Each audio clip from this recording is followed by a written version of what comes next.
Bonjour à tous, bienvenue dans ce nouveau podcast Résonance. Résonance qui est un podcast axé sur la santé mentale des artistes. Aujourd'hui on est à Ponto Combo au studio Mayana et on accueille Apolline. Paintings on the walls that you know too well how to look, though you won't anymore.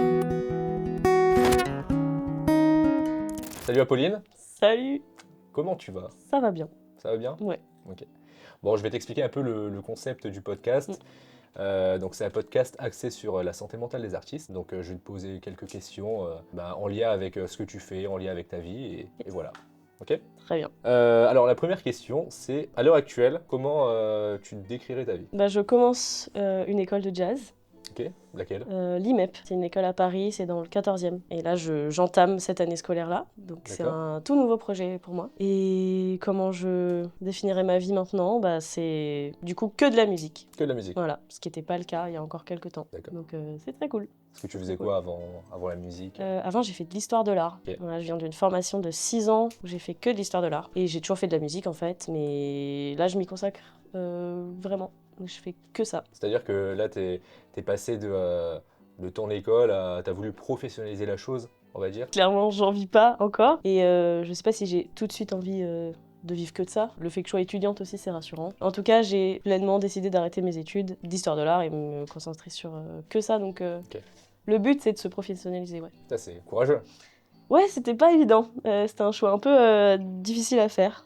J'avais conscience que j'avais vraiment envie de faire ce que je voulais faire depuis le début, quoi. Je pense que c'est arrivé au bon moment pour toi. Ou t'aurais aimé que ça arrive à un autre moment, peut-être avant, ou peut-être attendre encore un peu. Mais en fait, je pense que quand j'ai choisi d'arrêter, j'ai un peu regretté d'avoir fait ce choix si tard, que j'ai 25 ans. Et j'ai fait genre 6 ans d'études, enfin j'ai fait des longues études et ça a mis du temps à se mettre en place. Et je me suis dit que je perdais un peu de temps, que j'avais perdu du temps en tout cas. Du temps, perdu du temps par rapport à quoi? Je pense qu'il y a une pression qu'on se met à la vingtaine, et puis certainement aussi dans l'industrie musicale, de se dire à 25 ans c'est trop tard pour démarrer un projet.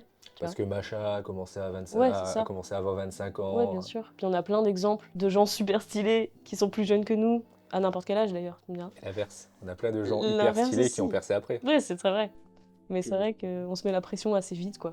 C'est ça. Et en vrai, faut pas, je pense. Enfin, je sais pas, qu'est-ce que t'en penses de ça? Clairement. Non, je pense qu'effectivement, il faut pas, et j'ai pris du recul par rapport à ça. En me rendant compte que si j'ai pris la décision que j'ai prise au moment où je l'ai prise, c'est parce que c'était le moment, en fait. C'était le bon moment. Et avant, j'aurais peut-être pas eu la maturité nécessaire Ouais, ok. et mener à bien le projet que je mène aujourd'hui, quoi. Trop bien. Voilà. Est-ce qu'il y aurait une phrase ou une phrase qui te motive tous les jours ou une phrase qui t'inspire par exemple? Pas vraiment. Pourtant, j'ai fait des études littéraires, donc j'ai des refs littéraires et tout, mais j'ai jamais trop noté de citations. Je crois qu'il y a un truc aussi de peur que ce soit un peu cucu, tu vois ce que je veux dire? Genre mielleux, tu vois, avoir une petite citation, machin, alors que ça peut être grave motivant. Mais je crois que c'est plus le fait d'être bien entouré. Mhm. Mais en vrai, on me motive au quotidien, tu vois.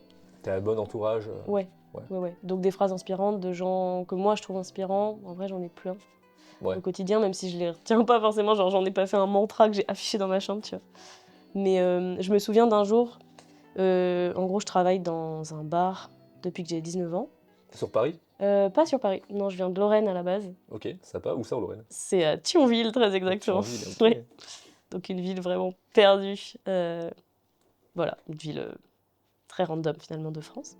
Mais à la frontière À la luxembourgeoise. frontière Et luxembourgeoise, ça- c'est réel. C'est pas mal. C'est pas mal, mais moi je n'en profite pas parce que je n'ai pas le salaire luxembourgeois. Ce n'est pas grave. Et donc je retourne tous les étés dans ce bar en gros pour travailler. Ça fait plusieurs années que je fais ça. Et du coup je suis pote avec les gens dans le bar dans lequel je travaille et d'autres bars à côté. Enfin on se connaît un peu tous entre nous. Et j'ai un pote du bar dans lequel travaille ma sœur, Ok. qui a genre 40 ans je pense, je sais pas. Et un soir il était un peu bourré. Bon, ça arrive souvent, mais Quand tu travailles en bar. quand tu finalement, travailles en bar, c'est t'as la l'habitude. routine. Oui, clairement. Et juste, je venais dire bonjour aux copains du bar, quoi. Et en repartant, il m'a dit, sans aucun contexte, il m'a juste regardé dans les yeux, il m'a dit, mais t'es plus forte que tout. Et il m'a fait un câlin, genre. Et il est parti. Et gentil. ça m'a grave touchée, ouais. Ok. Je m'y attendais pas, et c'est un truc où je me suis dit, mais en fait, il a raison, en fait. Genre, ça m'a fait du bien, je pense. Au moment où il me l'a dit, j'avais pas encore pris ma décision d'arrêter l'école et tout. Il était bourré à ce moment-là? Il était un peu bourré, ouais. C'était sincère alors. C'était grave sincère, du coup. Grave. Et du coup, il t'a dit ça, c'était un peu dans une période de transition dans ta vie, tu Ouais, savais pas trop quoi faire. ouais, mais en même temps, c'était marrant qu'il me dise ça parce que je lui en avais pas parlé spécifiquement non plus. C'est quelqu'un de plus âgé que moi, donc il y a aussi un rapport un peu de petite sœur. Parce que moi, je suis la petite sœur d'une des Employés. barmaids du bar là-bas, ouais, c'est ça. Du coup, tous les gens du bar me connaissent en tant que la petite sœur d'eux. Ouais, Donc il y a forcément. un peu ce rapport qui s'est créé. Et donc c'était vraiment un peu une phrase de grand frère de non mais en fait si, toi tu le sais pas ou t'y crois pas mais en fait t'es plus forte que ce que tu penses quoi. Petit coup de boost Petit coup de boost. d'une personne extérieure, on va dire. Ça Ouais. fait toujours du bien. Ouais, tout à fait. Bah surtout que c'est arrivé vraiment un moment où ouais je pense que ça allait pas trop et c'est pas parce que j'en parlais pas que les gens le voyaient pas en fait. Ouais, c'est des choses, ça se ressent, tu vois. Genre, si t'es une personne solaire et que du jour au lendemain, tu deviens un petit peu Ouais, petit c'est peu vrai. moins lumineuse, on va dire, Mm. les gens vont le ressentir. Ouais. Donc, quand tu vis des périodes comme ça, t'es souvent entouré de personnes. Est-ce que tu penses que tu as un bon entourage ou tu te sens un petit peu parfois isolé Les deux en fait je pense. J'ai Ouais. un très bon entourage et ça fait quelques années maintenant que j'ai vraiment un bon entourage. J'ai su bien entourer, j'ai aussi su faire le tri je pense à certains moments.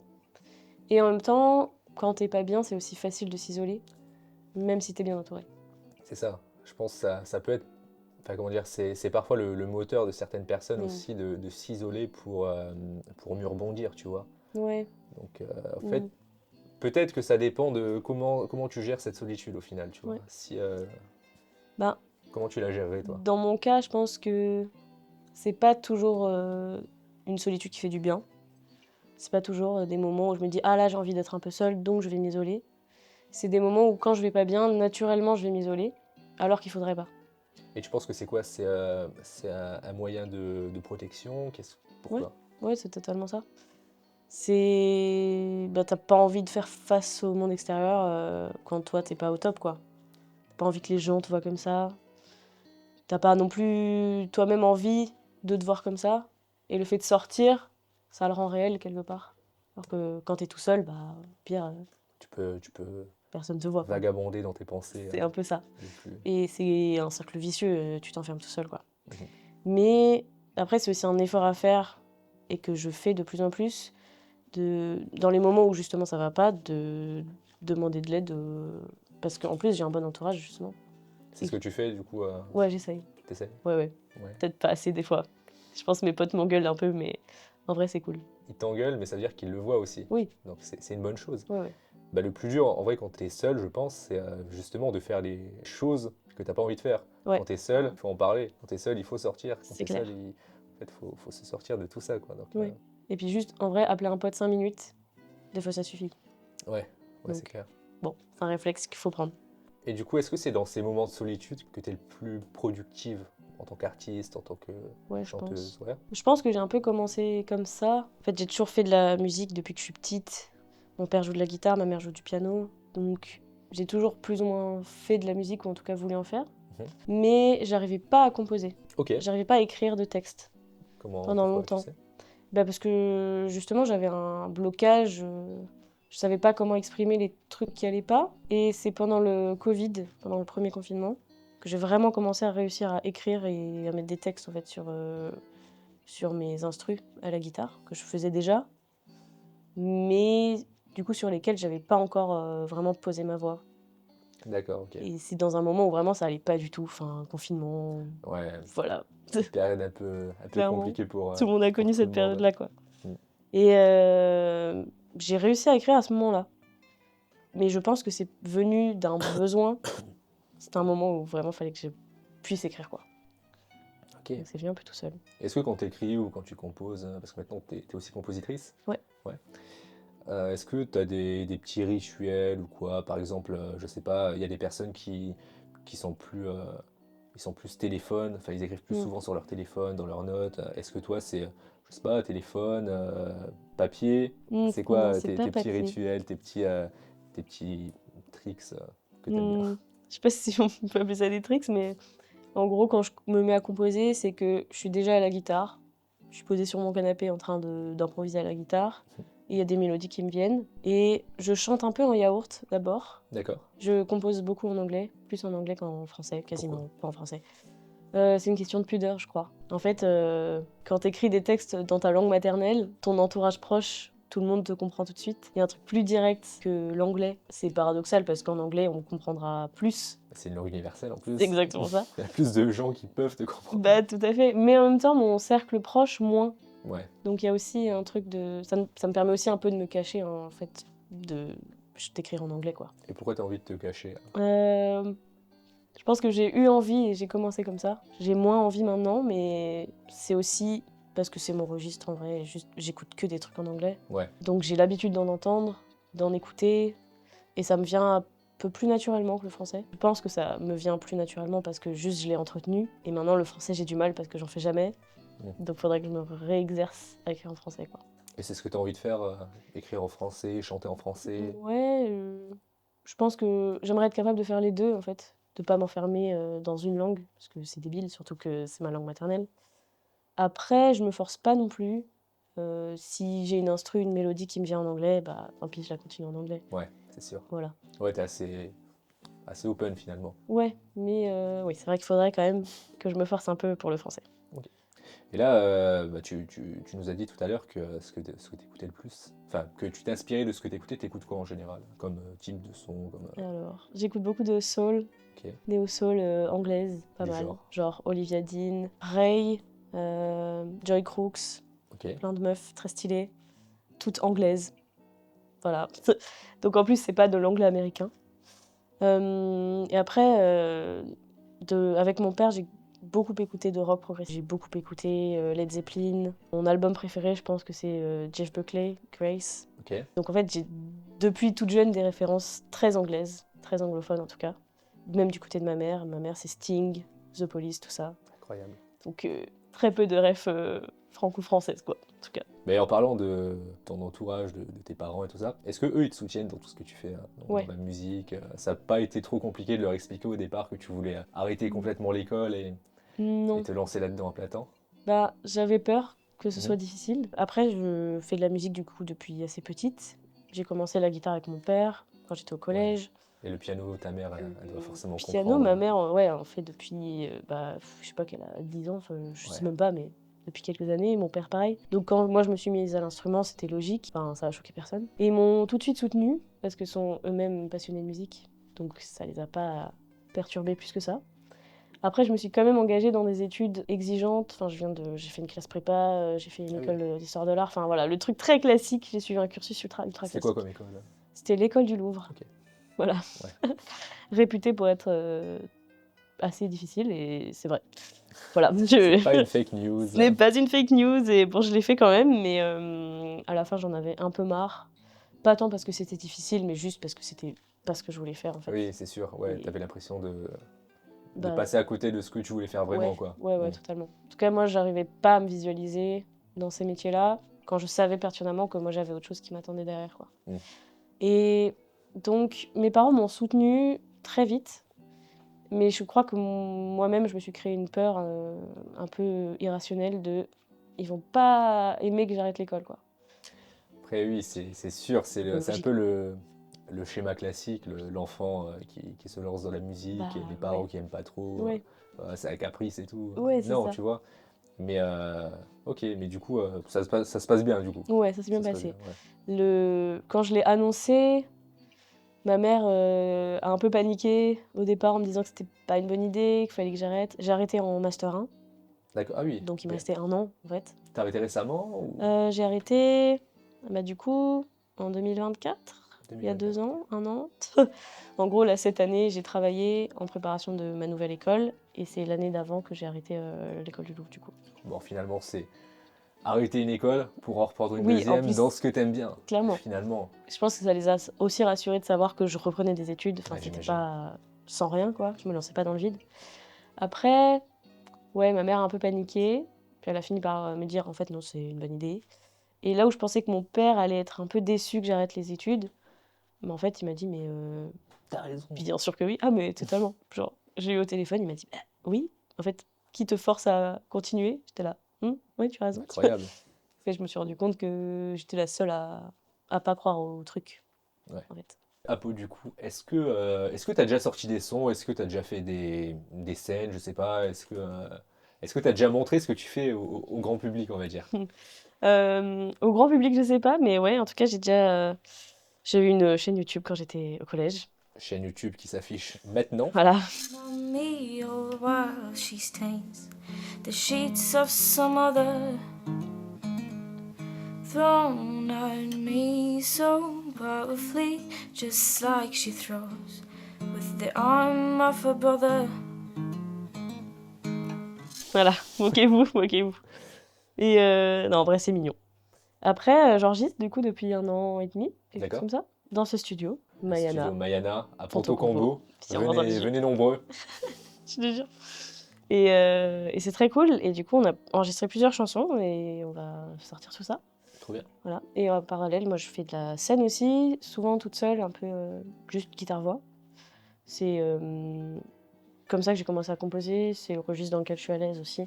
La scène, surtout. Ouais. Et Ok. j'en ai fait un peu aussi pareil au collège, à des petites occasions. Et j'étais choquée de voir à quel point j'étais à l'aise sur scène. Ça sortait un peu de nulle part. Et en fait, j'aimais trop ça. J'ai un peu perdu ça ensuite quand je suis arrivée à Paris. Et là, ça fait quelques temps que je commence à m'y remettre. Que t'y retournes tranquillement. Ouais, de temps en temps. Et puis là, avec l'école, de toute façon, je pense que ça va s'intensifier.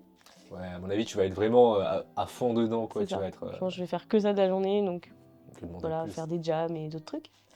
Et j'ai fait des petits gigs dans un resto dans lequel je travaille, etc. Enfin, bref. Trop bien. Et sinon, moi, je chante dans un chœur.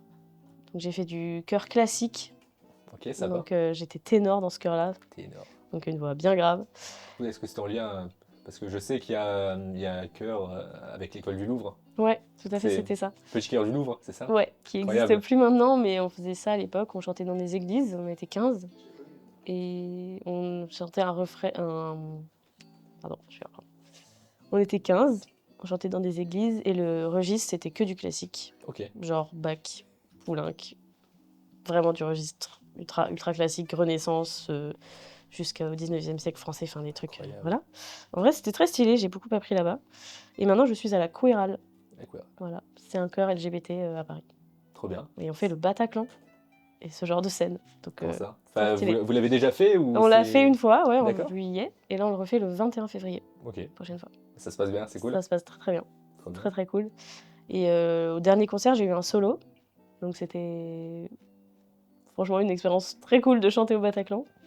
Donc pas en mon nom propre, mais c'est quand même déjà une première expérience C'est le sympa. Bataclan. Franchement, C'est c'est le le Bataclan. Incroyable. C'était un petit extrait, l'intro d'une chanson, mais franchement, ça fait un truc de chanter devant 1500 personnes, quoi. C'était très très cool. Trop bien. Donc hâte de remettre ça. Trop bien. Et j'ai une question là. Est-ce que quand tu as fait des covers ou des scènes, est-ce que ça t'est arrivé de faire face à des critiques par exemple? Et si oui, comment tu les as encaissées? Comment tu fais face à la critique en général, si tu en as déjà eu? Bah, je crois que j'ai de la chance parce que les critiques sont assez positives en général. Ok. En concert, en tout cas, je crois qu'on m'a jamais fait de retour négatif. Il y a des choses clairement à améliorer, ne serait-ce que ma posture, ma présence sur scène, des choses où des fois je suis pas à l'aise, ben ça va se ressentir. Mais d'un point de vue musical, en tout cas, on m'a jamais dit que c'était pas bien. Donc c'est déjà pas mal. J'ai pas de haters pour l'instant. Après, évidemment, de la critique constructive sur ma manière, ne serait-ce que ma manière de chanter. J'ai commencé à prendre un peu de cours de chant. Avec l'école du coup? J'en ai pris avant. J'ai pris D'accord. des cours individuels à Paris. Et au tout début, c'était pas évident parce que j'ai pris l'habitude de faire certaines choses avec ma voix qui sont pas forcément les bonnes choses à faire. Et donc au tout départ, faut corriger plein de choses et c'est assez déroutant. Ouais, comment tu le vis ça justement? Le fait de, tu sais, tu fais des choses par exemple avec ta voix et tu t'habitues. Mm. Donc pour toi c'est parfait parce que tu te dis ouah, super. Et du jour au lendemain il y a une personne un peu plus professionnelle que toi qui va venir et qui va te dire non, ça c'est pas bien, il faut corriger ça. Comment tu le vis? Parce qu'en vrai de vrai, ça doit être assez déroutant, ouais, comme tu le dis. C'est un peu déroutant, mais en fait, je pense que déjà j'avais conscience que ce que je faisais, c'était pas parfait. Mhm. Je savais très bien que techniquement, moi j'avais beaucoup de travail à faire. T'as ce petit syndrome, on va dire, que beaucoup d'artistes ont, le syndrome de l'imposteur, on va dire. Bien sûr. Ouais. Oui, oui, Celui où c'est jamais. Genre, ce ouais, que je fais, c'est c'est pas jamais assez bien, suffisamment quoi. bien, voilà. Ouais, l'impression de pas être assez, globalement, oui. Mhm. Et en vrai, les cours de chant m'ont aussi aidé par rapport à ça. Le fait de refaire de la scène, là où j'aimais trop en faire quand j'étais plus jeune, et puis j'ai arrêté d'un coup parce que juste je me sentais pas bien, pas assez bien pour me présenter devant des gens. Genre, comment ça, psychologiquement, c'est-à-dire tu te Ouais, disais, ouais, ouais, c'est ça. j'ai pas vraiment l'envie d'y aller. Ouais, totalement. J'avais fait une année de césure pendant que j'étais à l'école du Louvre, D'accord? et j'en ai profité pour faire des cours de théâtre, parce que j'en ai fait aussi quand j'étais plus jeune. Et en fait, c'était une période où vraiment j'allais pas bien, et c'était horrible. Parce que bah, 2-3 fois par semaine, il fallait que je monte sur le plateau, devant d'autres gens.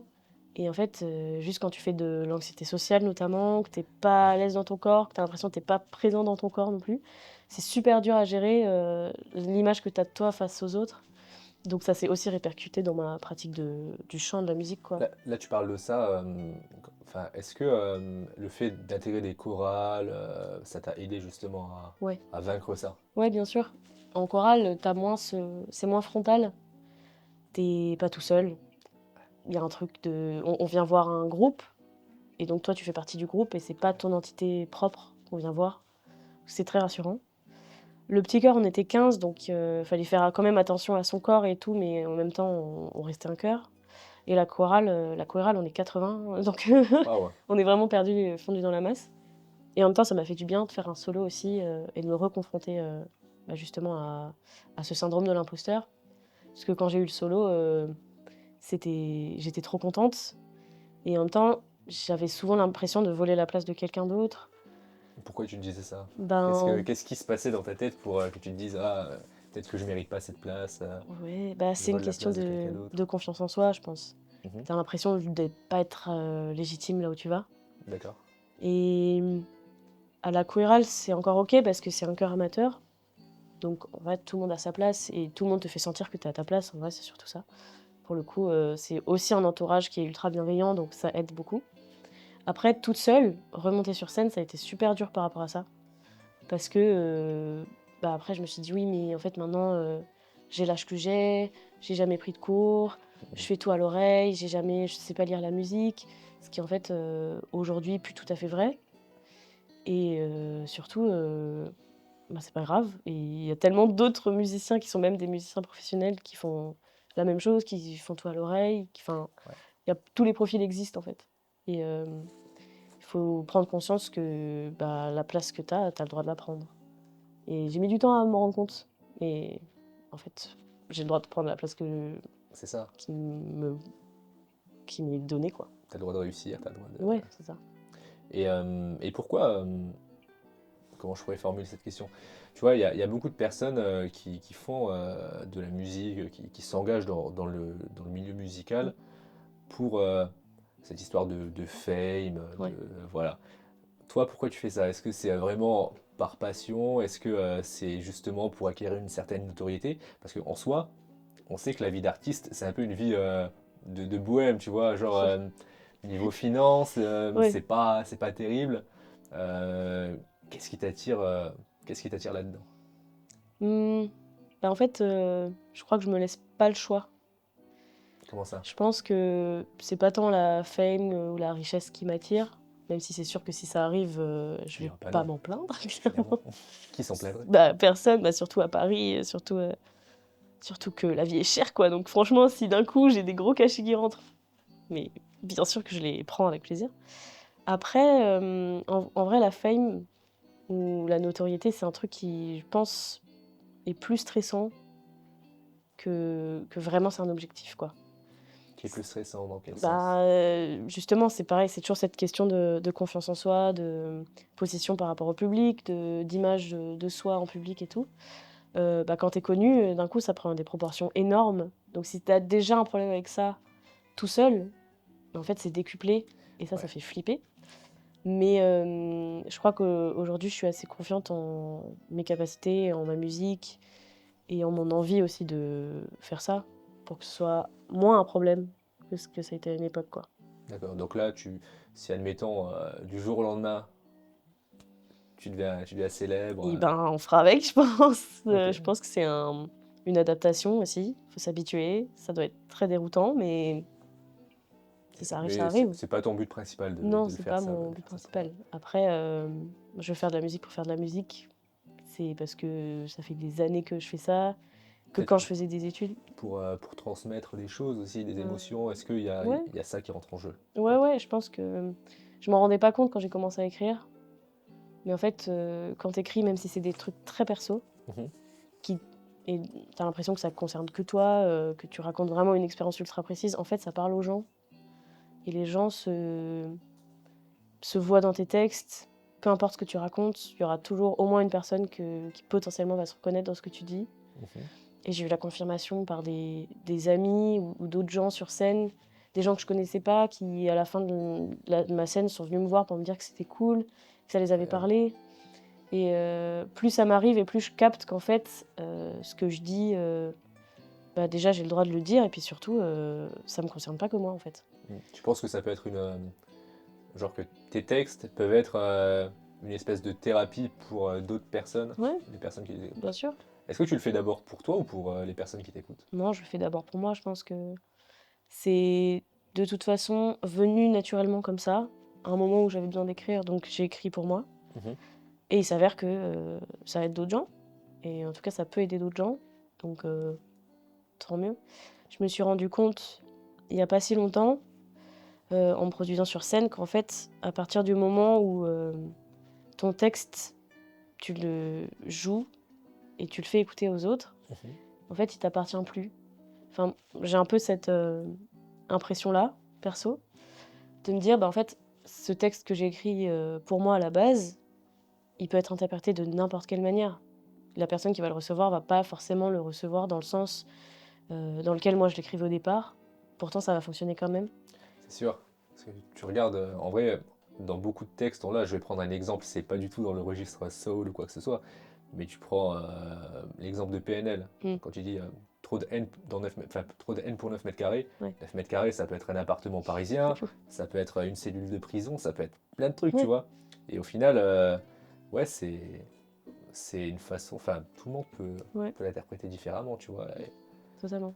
Donc, ouais. Mais toi justement, quand tu écris ou quand tu composes, est-ce que tu es du genre à être perfectionniste ou tu te dis, bon, c'est de l'art, ça, ça doit être brut forcément Mm. Je crois un peu des deux. Je pense que je suis assez perfectionniste, même en studio, quand je dois refaire des prises et tout. Ça m'arrive de vouloir en faire plusieurs fois et tout. Enfin, de moi être sûre, mais plutôt d'un point de vue technique, de savoir que la prise que j'ai faite, c'est celle qui est la mieux de toutes, quoi. Mhm. Après, pour ce qui est de mes textes, je crois que je laisse venir assez naturellement et je me force un peu à ne pas trop réfléchir. Là où à une époque, je pouvais être ultra tatillonne sur un truc. Maintenant, je pense que si ça vient comme ça, en vrai, c'est cool aussi, quoi. Et des fois, il faut laisser un peu vivre son texte. Ok. Après, ça coûte rien de le relire, de le retravailler derrière. Mais ma première approche, en tout cas, c'est vraiment de toute façon d'improviser et ensuite d'improviser une mélodie. Et les paroles viennent un peu naturellement. Je choisis rarement un sujet en amont d'une composition. Ok.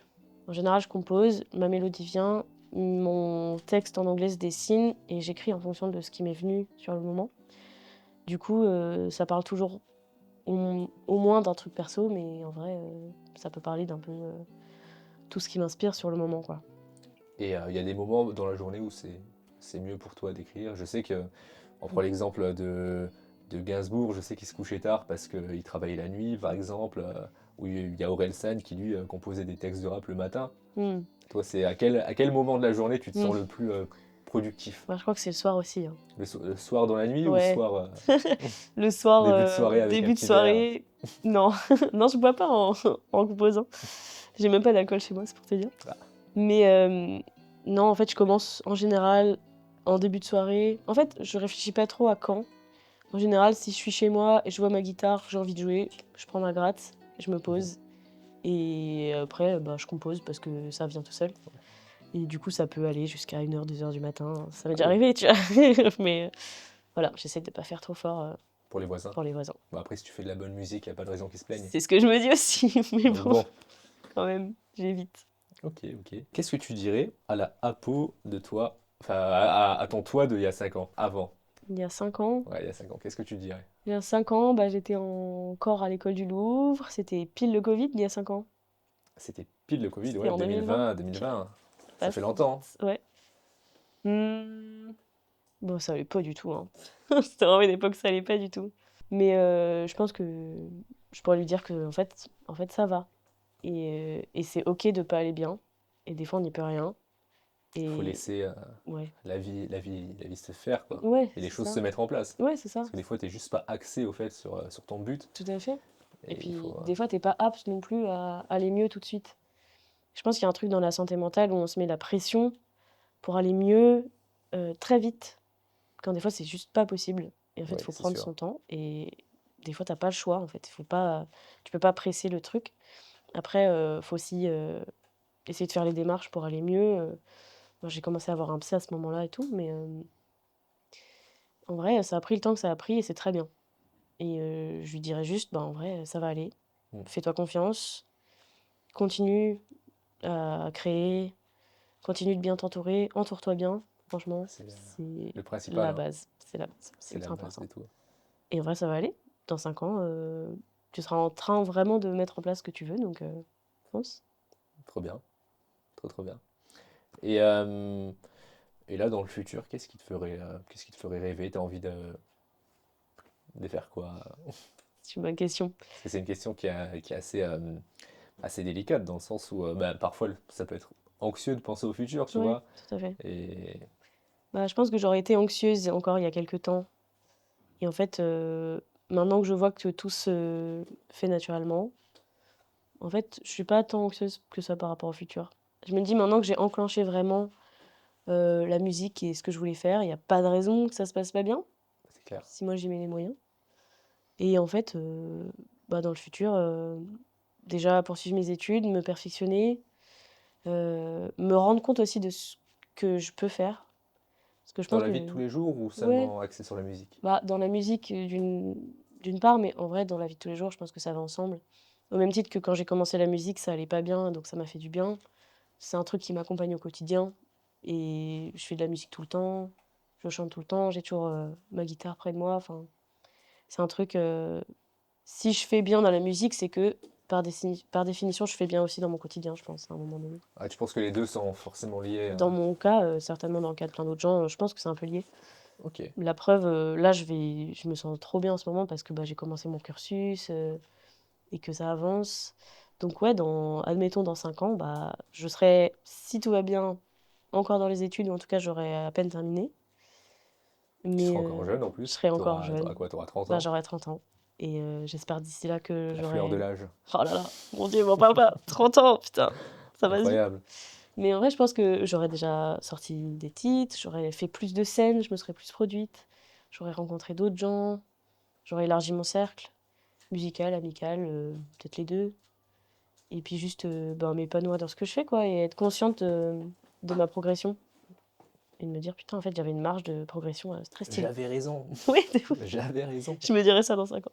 C'est trop bien. Et là, est-ce que tu aurais je sais pas, des conseils à donner à des personnes qui sont actuellement dans la situation dans laquelle tu étais il y a 5 ans, par exemple, Mm. ou qui sont dans des études pas forcément Ouais. adaptées pour elles Mm. et qui ont envie de se lancer dans leur passion, peu importe, que ce soit la musique, que ce soit la peinture. Est-ce que tu as des conseils à leur donner, des conseils, on va dire, un peu de grande sœur, quoi, Ouais. j'ai envie de te dire. Ben, je dirais de s'écouter au S'écouter, départ. écouter sa voix intérieure. Ouais. Mhm. Ouais, ouais, s'écouter soi, être capable de déjà prendre son temps, de se poser les bonnes questions, de réfléchir à ce qu'on veut. C'est quoi les bonnes questions, par exemple? C'est bah, est-ce que je suis bien là où je suis? Pourquoi je suis pas bien là où je suis si je suis pas bien? Qu'est-ce que je peux faire pour aller mieux?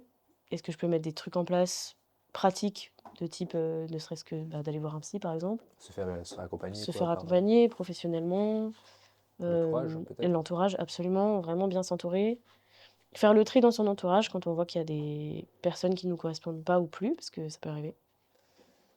Et Vraiment, ouais, c'est de se faire confiance et pas se mettre la pression. Ouais, je pense que je me suis mis beaucoup la pression pendant ces années-là à l'école du Louvre.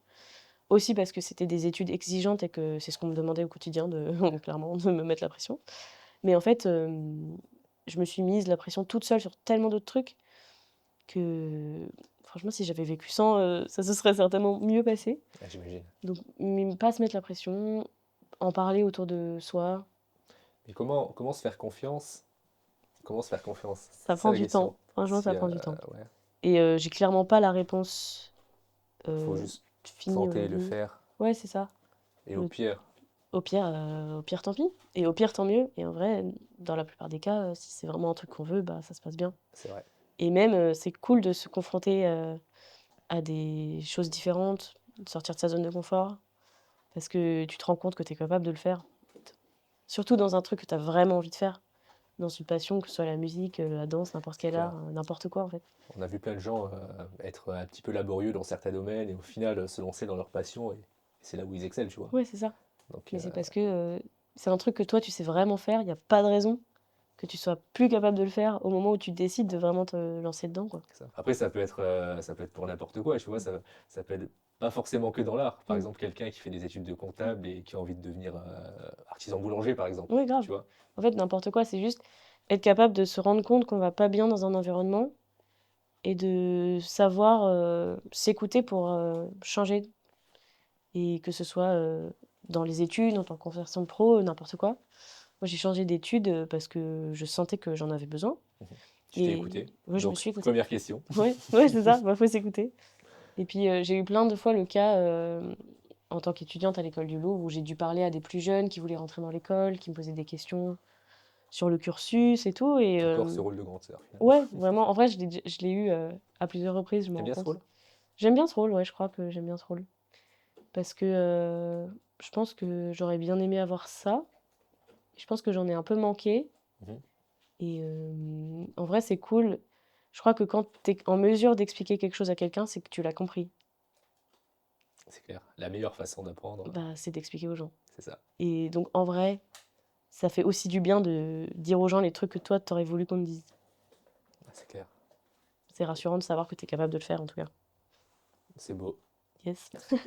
Bah écoute, Apo, ce que je vais te proposer maintenant, c'est que tu nous fasses un extrait en live Bien sûr. d'une de tes chansons ou de plusieurs de tes chansons. C'est toi qui vois. Let's go. Donc on est parti sur quoi là? Bah, on part sur de la guitare-voix. Guitare-voix? Ouais, Ton... petite compo.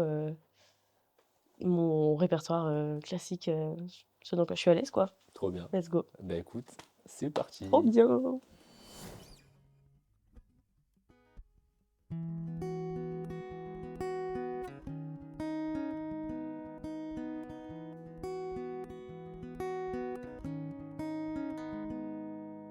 Paintings on the walls that you know too well how to look, though you won't anymore. Hasn't shattered as your mind. The art has never looked so fine as you see your best friend cry. But it's the prisoner's round and all the colors. And there's nothing around, not even the whisper. If you could see it from his eyes, maybe you'd crumble from inside. Wish you could see it from his eyes, but I know you do realize.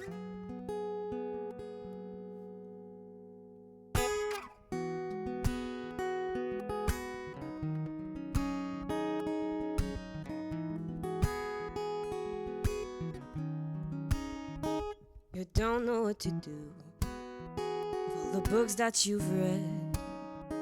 You don't know if it's you or that cold breeze in the air that makes you question all your life, that makes it all come back to light.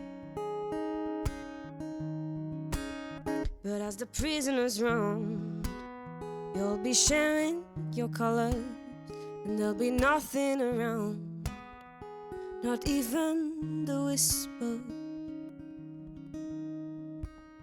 I know you're looking on the side, waiting till you found your true fight. Wish they could see it from your eyes. Maybe that way they'd realize.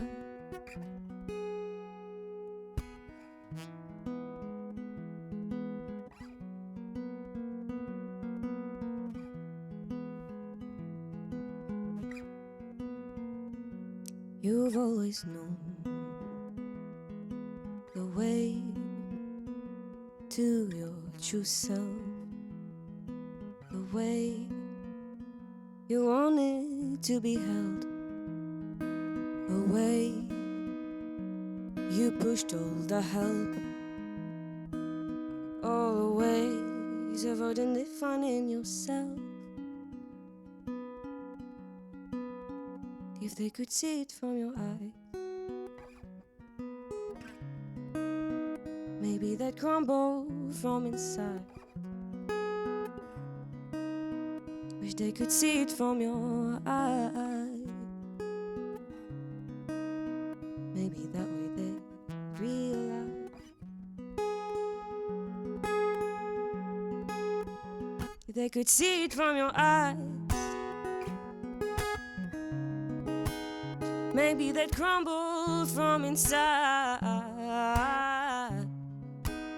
If they could see it from your eyes, oh,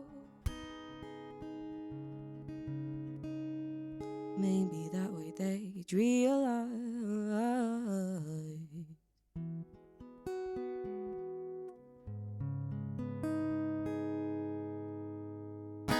Apolline, merci beaucoup. Merci à toi. C'était un plaisir. Et où est-ce qu'on peut te retrouver?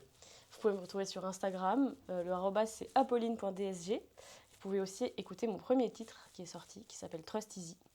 Vous aurez tout dans la barre d'infos, je suppose. Donc voilà, n'hésitez pas à suivre Apo sur les réseaux sociaux. Et encore un grand merci au studio Mayana qui nous a accueillis. Vous retrouverez toutes les infos en description. C'était Résonance. Abonnez-vous!